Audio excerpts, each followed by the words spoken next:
Redemption after a year-long fight of chaos. Last April, we told you about this woman, Adele Andaloro. She inherited a home in Queens, New York from her mother, but a squatter not only broke into her place, but rented rooms out to two people. And what she did for with troubles, well, she got arrested for trying to kick out the squatter. You can't make this stuff up. That was then, and this is now, the squatter, Brian Rodriguez. He has a new home for the next 2 years. It's a New York jail cell. Let's bring in someone who's been following this story very closely, anti-squatter activist Flash Shelton.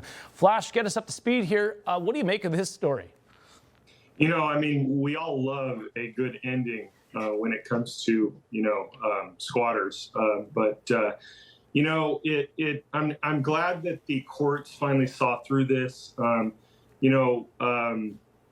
under the understanding that he's going to jail for actually admitting guilt to filing a false incident, not actually squatting. And I really hope that the laws start changing so we can actually make it illegal to take over someone's property.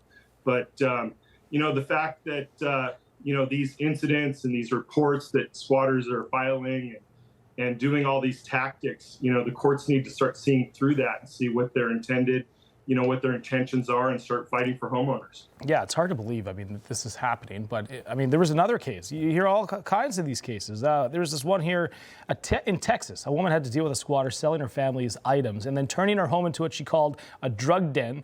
She shared this story with Newsmax last year. Watch. We're looking at almost $200,000 worth of damage.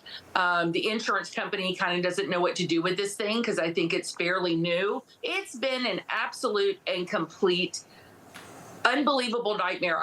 Who thinks this will happen in America? So, how should people here respond? If they find a squatter in their place, what do you do? How do you get them out? First of all, call law enforcement, let them do the one thing that they can do. Make sure it's safe. Don't approach them on your own. It's not worth your life. It's property. That's number one. And then, you need to kind of assess your situation. You can get a hold of me and we can do a consultation.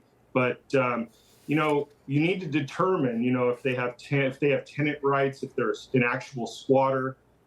Then there are certain things that you do that actually give them more rights. A lot of people say that, like, for example, in New York, it's 30 days and they get squatter rights. But the truth is, after 30 days, they have tenant rights.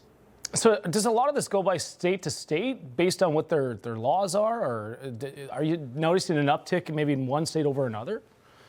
Well, I'm noticing that, every state that, kind of has a